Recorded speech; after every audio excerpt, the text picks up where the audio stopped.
Bugün düştü başıma ya dediğim ağam seni. Bir düşman geldi karşıma ya dediğim ağam seni.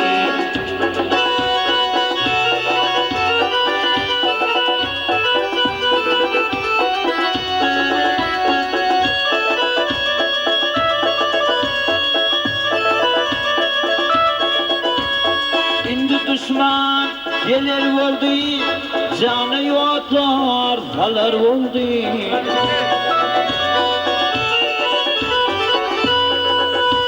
Zorluk eylep alır oldu, ya dediğin ağır seni.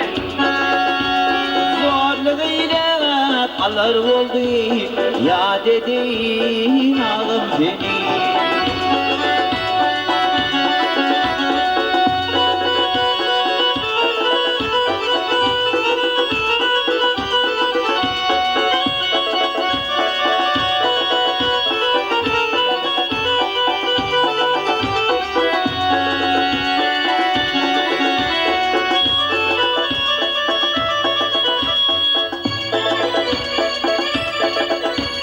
Kutulman bulun desindir, yol tapman yerin aslın.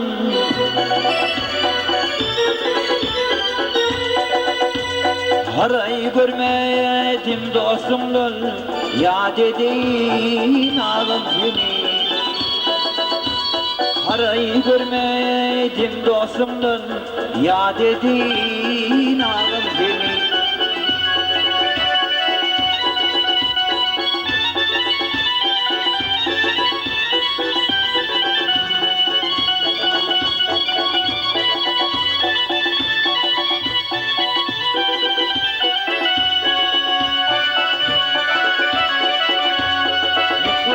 Eyvanım taktım, niçin garip oldu vaktim?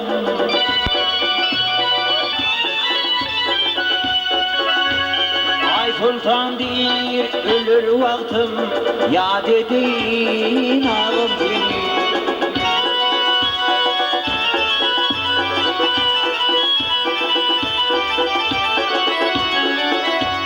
Ay sultan değil ölür vaktim, ya dediğin ağam seni.